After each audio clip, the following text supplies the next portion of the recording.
Bonjour à tous, c'est toujours le frère Zulu là dans les mystères, dans les relations, cache la porte de l'Oba. Je rends grâce à le créateur du ciel, de la terre, de ce qu'il est grand, glorieux et redoutable. Je remercie le bas parce qu'il est bon, parce qu'il est fidèle, parce qu'il est tout puissant, de ce qui vit inexplicablement hors de toute réalité. Donc aujourd'hui, par sa permission, par sa grâce, par sa toute divine puissance, on va entrer une fois de plus dans les sphères de la connaissance interdite.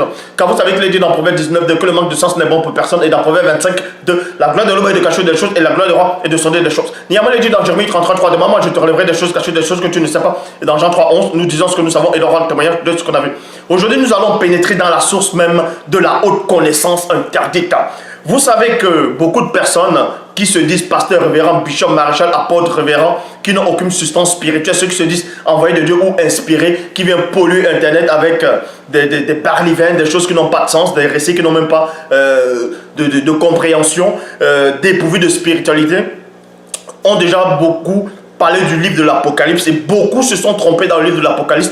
Beaucoup ne pensaient maîtriser l'écriture, mais ils ne peuvent pas. Parce que même celui dont on nommait Malcolm X a essayé de parler dans un personnage dans le livre de l'Apocalypse, chapitre 1, verset 1 à 14, à 18, où on parlait de l'homme qui est apparu, en tout cas là, cet être-là qui est apparu à Jean à l'île de Patmos.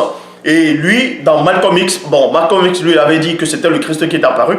Et beaucoup de gens actuellement aussi ont repris cela aussi, vu qu'ils sont dépourvus de spiritualité, ils sont des têtards. Ils ont accepté que cet homme-là, en tout cas cette entité qui est apparue à Jean à l'île de Patmos, que c'était le Christ. Or, j'ai démontré que ça ne pouvait pas être le Christ. C'était pas le Christ. La vidéo actuelle existe toujours. Mais ici, on ne va pas parler d'Apocalypse chapitre 1, verset 1 à 18. Ici, on va parler d'Apocalypse chapitre 4. Parce que beaucoup de personnes ont essayé de comprendre les récits de l'Apocalypse, mais ils n'ont pas réussi. Il faut avoir les clés pour ouvrir la porte du non visible pour comprendre les choses non visibles de la non-existence. Et beaucoup de ceux qui se disent chrétiens ont peur, en tout cas, de lire le livre de l'Apocalypse. Beaucoup de personnes m'avaient déjà fait comprendre qu'ils ont peur de lire le livre de l'Apocalypse. Mais ici, on va vous dévoiler la haute connaissance.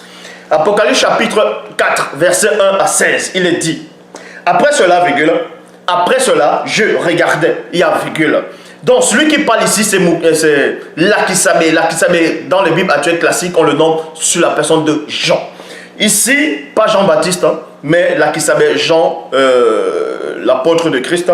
Donc, Lakisame, ça se passait dans l'Afrique ancestrale, dans Wassé, dans le continent Mounielé. Donc, on va encore plonger dans l'histoire de vos ancêtres, l'histoire de vos aïeux, l'histoire de l'Afrique ancestrale, comment c'était raconté avec la version authentique originelle. Donc, Apocalypse chapitre 4, qui est aussi Révélation chapitre 4, verset 1 à 16, à partir du verset 1, il est dit: après cela, virgule, je regardais et voici une brèche. Une brèche, c'est quoi? C'est une porte mystérieuse était ouverte entre le visible et le non visible, c'est-à-dire le spirituel. Et ensuite, le veilleur me dit, monte et entre par la brèche, virgule, puis dans la vallée des visions, et je te ferai voir ce qui doit arriver dans la suite. On vous dit ici que celui qui est apparu à Jean, c'est-à-dire celui qui est apparu à Lakisame, c'était un puissant veilleur, d'une puissance extraordinaire. Donc le veilleur l'a apparu, et le veilleur l'a fait sortir de son corps, de son corps physique, de son enveloppe visible, dont il est entré dans le non visible. Mais dans le non visible, il y a plusieurs dimensions, plusieurs réalités dans le non visible. Mais il allait dans le non visible de la vallée des visions. Est-ce que vous comprenez? Donc, par le Mundi de Loba, il est sorti aussi, il a vu des choses. Et on vous dit, c'est dans le verset 2, le puissant veilleur me dit, monte et entre par la brèche, c'est-à-dire la brèche est une porte entre le visible et le non visible. Puis dans la vallée des visions. Donc il entre d'abord dans le non visible et ensuite il va maintenant dans la vallée des visions, dans une autre dimension, dans la vallée des visions. Et je te ferai voir ce qui va arriver dans la suite. Donc le veilleur lui dit qu'il va lui faire voir ce qui va arriver dans la suite. Donc on va entrer dans le passé, on va entrer dans le présent, on va aller dans le futur. Est-ce que vous comprenez? On va voyager entre l'espace-temps, l'espace et le temps. Car, virgule, tu ne peux entrer dans le grand ordre des choses en étant dans ta condition actuelle. Donc le veilleur lui dit ici, même quand vous lisez d'Apocalypse, dans le livre d'Apocalypse, dans les Bibles actuelles classiques, il y a cet ange-là, Jean a voulu adorer cet ange-là à 2 reprises. L'ange a dit non, garde-toi de le faire, je suis ton compagnon de service et celui de tes frères les prophètes et de tous ceux qui gardent les paroles de cette prophétie, adore Dieu. Cela, on vous montre ici que Jean, en tout cas, Lakisame ne pouvait pas entrer directement dans le grand ordre des choses, où se trouvent toutes les entités. Parce que là déjà, quand on vous montre qu'il veut déjà adorer un veilleur, s'il entre dans le grand ordre des choses, ça veut dire qu'à chaque veilleur ou Ebouté Moudi ou Ophanim, c'est-à-dire les Ophanimes, les Phénix, ainsi de suite, quand il va les voir, il aura envie de se prosterner, les adorer. On ne veut pas des idolâtres là-bas. C'est pour ça que dans sa condition actuelle, il ne pouvait pénétrer le grand ordre des choses. Donc il devait aller dans la vallée des visions. Et la vallée des visions n'est pas dans un présent, n'est pas dans un futur, n'est pas dans un passé. C'est dans un sorte de hors du temps. Est-ce que vous comprenez? Dans un sorte de hors du temps qui est néanmoins contenu à un temps de l'éternité que vous ne pouvez imaginer ou concevoir. Donc, Lakisame, il entre dans la vallée des visions et ensuite le veilleur va lui montrer ce qui va se passer dans la suite. Car tu ne peux entrer dans le grand ordre des choses en étant dans ta condition actuelle. Point. Je me suis aussitôt trouvé dans la vallée des visions par la puissance du Mundi, c'est-à-dire de l'esprit. Point. Donc Jean maintenant, c'est-à-dire Lakisame, il va raconter ce qu'il va voir dans la vallée des visions. Et voici, virgule, dans ma vision, virgule, la vision se le voit avec les yeux de son esprit. Dans ma vision, il y avait une entité incroyablement puissante, connue sous le nom de Djopele et Peti, c'est-à-dire la puissance suprême d'un trône. Donc il avait une entité. Il avait un Djopele et Peti, donc une puissance spirituelle connue sous le nom de trône. Apparaissait quelqu'un, un puissant veilleur, dont l'aspect ressemblait à celui d'un homme de notre race, noir tout en haut. Point. Je vis encore comme de l'airain poli, virgule, comme du feu incandescent, au-dedans duquel se trouvait ce puissant veilleur, dont il a d'abord vu une entité connue sous le nom de... Donc, il a vu une entité, une puissance spirituelle, dont les Djopele et Peti, c'est-à-dire trône. Et par ce trône-là, il avait maintenant vu, au milieu de ce trône, il a vu, avec les yeux de son esprit, de son moi divin, il a vu une autre puissante encore, on va dire un autre esprit, encore d'une autre puissance extraordinaire. C'était un puissant veilleur. On va donner la description de ce veilleur-là. Ce n'est pas ce veilleur-là qui l'accompagnait, qui le guidait, mais c'est un autre veilleur qu'il a vu. On poursuit. Bon, et voici, dans ma vision, il y avait une entité incroyablement puissante connue sous le nom de Djopele et Peti, dont puissance suprême trône, qui ressemblait à du saphir. Et de ce, Djopele et Peti, c'est-à-dire puissance suprême trône, apparaissait quelqu'un, un puissant veilleur, dont l'aspect ressemblait à celui d'un homme de notre race noire tout en haut. Point. Je vis encore comme de l'airain poli, comme du feu incandescent, et au milieu duquel se trouvait ce puissant veilleur, et qui rayonnait tout autour, depuis la forme de ses reins jusqu'à haut. Et depuis la forme de ses reins jusqu'en bas, je vis comme du feu incandescent, et comme une lumière éclatante dont il était environné. Point. Là-bas. D'ailleurs, quand vous voyez la description, vous avez du mal à percevoir, vous avez du mal à imaginer ce que votre ancêtre, ce que Lakisame avait vu dans la vision, en étant dans la vallée des visions. Donc, il essaie de décrire, il essaie de voir. Mais vous devez comprendre ici que Lakisame néanmoins avait une conversation avec le veilleur qui le guidait, qui lui montrait des choses. Mais Lakisame ne parlait pas ici la langue du grand ordre des choses, c'est-à-dire des entités du grand ordre des choses. Le veilleur là lui parlait avec la compréhension, avec le langage, mais de la compréhension de Lakisame. Cette lumière qui rayonnait autour, cette lumière qui rayonnait tout autour de lui, avait le même aspect que l'arc-en-ciel dans les nuées un jour de pluie. C'était, donc maintenant, on donne la compréhension à Lakisame pour comprendre la description, pour comprendre l'apparition, pour comprendre qui était ce veilleur, ce veilleur puissant. Il dit ici, Cette lumière qui rayonnait tout autour de lui avait le même aspect que l'arc-en-ciel dans les nuées un jour de pluie. 2 points. C'était le reflet de la glorieuse présence de la révélation interdite. Point.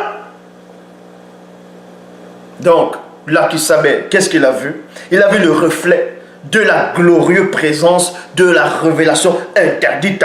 Mais il n'était pas la seule personne qui avait vu déjà cette apparition fantastique, cette apparition hors du commun, cette apparition qui font trembler, brouiller tout raisonnement. Il y avait aussi un puissant prophète, un puissant Tompéda Moudi qui avait aussi vu cette apparition-là, qui avait contemplé cette vision. Donc ici, à cette vue, je baissais la tête. À cette vue, je baissais la tête. Donc dès qu'il a vu ça, dès qu'il a compris que c'était le reflet de la glorieuse présence, de la révélation interdite, il a baissé la tête, malgré qu'il avait reçu l'esprit dans les Bibles actuelles classiques, dans Jean 20, 22, et dans la puissance de l'esprit dans Acte 2, 4. Malgré qu'il avait le rôle, malgré qu'il était un apôtre confirmé, il a néanmoins vu le reflet de la glorieuse présence de la révélation interdite. Il a baissé aussitôt la tête. À cette vue, je baissai la tête, puis le puissant veilleur en charge de me guider me dit: ne crains point, aussi Babongo, mais observe attentivement la scène. Observe attentivement la scène. La question que devez vous poser, quand le puissant veilleur qui guide là qui savait, il lui dit: ne crains point, donc aussi Babongo, mais observe attentivement la scène. Parce que le puissant veilleur, lui, sait qu'il y a une scène qui va se produire. Il sait que quelque chose va se produire. Est-ce que ce puissant veilleur-là avait déjà vu la scène quelque part? Ou bien, était Jean, en tout cas, là qui savait, était où ici, là, en ce moment? Il voyait quel temps? Lui, il était dans son passé. Il était dans son passé qui est son présent. En même temps, le veilleur qui n'était ni dans le passé, ni dans le présent, ni dans le futur, mais il était néanmoins apparu à Lakisabé pour lui dire: observe attentivement la scène. Est-ce que cette scène-là qui va se produire s'est déjà produite quelque part? Ou bien, est-ce que ça s'est déjà réalisé? Ou bien, ce veilleur-là va entrer dans une autre dimension, un autre espace-temps qui donne le futur du non visible? C'est le point d'interrogation que vous devez vous poser. Mais néanmoins, il dit: observe attentivement la scène. Autour de ce Jopel et Petit, c'est-à-dire puissance suprême dont trône, je vis 24 Jopel et Petit dont trône, et de ces trônes 24 hommes de notre race noire. C'était des Badoun, dont les anciens. C'était les Badoun, c'était des anciens. Dans les Bibles actuelles classées, on dit les vieillards. Dans leur gloire, revêtus de vêtements brillants, et sur leur tête des couronnes d'or pur, également non visibles. Du puissant trône, du puissant Jopel et Petit, on vous dit ici, sortaient des éclairs, des voix mystérieuses et des tonnerres devant le Jopel et Petit, c'est-à-dire puissance suprême. Trône brûlait 7 lampes ardentes. 7 lampes ardentes. Donc là qui savait a contemplé les 7 lampes ardentes. Il a eu aussitôt la révélation, la confirmation de ce que ça représentait, les 7 lampes ardentes là. Et on vous dit ici, brûlait 7 lampes ardentes, qui représentaient les 7 entités du début de la création visible. Point. Il y avait encore devant ce Jopel et Petit, c'est-à-dire puissance suprême, dont trône, comme une mer de verre semblable à du cristal. Point. Certaines personnes qui n'ont aucune connaissance, aucune substance spirituelle, ils vous ont déjà dit que cette mer de verre semblable à du cristal, que c'était le Saint-Esprit. Non, ce n'était pas le Mundi de Loba. Bon, ce n'était pas le Mundi que vous connaissez. Ici, là, ce mer de verre semblable à du cristal, certes, c'était une forme d'existence, c'était une forme d'existence consciente, c'était une forme d'esprit, une forme d'entité consciente toujours. disposant aussi d'une puissance terrifiante. Il y avait encore devant ce Diopèle et petit, c'est-à-dire pouvoir suprême, trône, comme une mer de verre semblable à du cristal. Et au milieu de ce Diopèle et petit, c'est-à-dire puissance suprême, trône, et autour de ce Diopèle et petit, il y avait quatre entités hybrides. Entités hybrides remplies de yeux devant et derrière. C'était des Weya. Ce sont des séraphins. Les séraphins. Bon, ici on ne va pas trop parler des séraphins. Parce que c'est d'autres sphères. C'est d'autres sphères. Parce que les séraphins sont souvent côte à côte avec les entités qu'on appelle bon, on ne va pas trop les nommer ici. Là. On ne va pas trop les nommer ici. Là. On ne va pas trop les nommer ici. Là. Ces entités-là.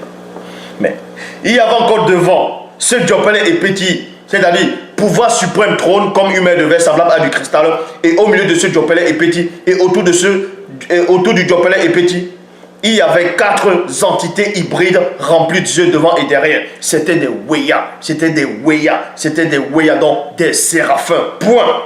Le premier Weya, donc séraphin, était semblable à un lion, virgule. Le second Weya était semblable à un taureau. Le troisième Weya avait la face d'un homme de notre race noire, il y a virgule.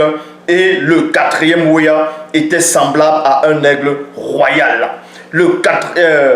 Les quatre Weya, c'est-à-dire séraphins, avaient chacun six Mapupulan. Mapupulan, non, c'est-à-dire 6 ailes. Les ailes, c'est dans l'ordre original, c'est Mapupulan. Et et ils étaient remplis d'yeux tout autour et au-dedans. Et ils ne cessaient de dire non pas à celui qui apparaissait sur ce Diopèle et petit. Unique est Tété. Seul créateur, virgule, qui est hors de toute réalité, avec les deux manifestés avant la non-existence.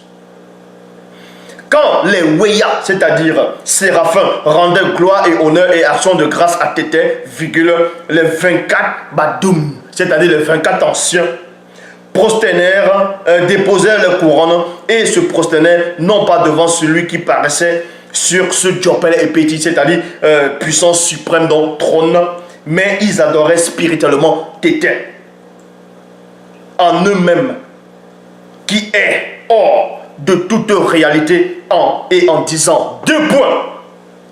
Tu es digne, Tété, notre Créateur, de recevoir la gloire, l'honneur et la puissance, car tu as créé toutes choses, virgule, et c'est par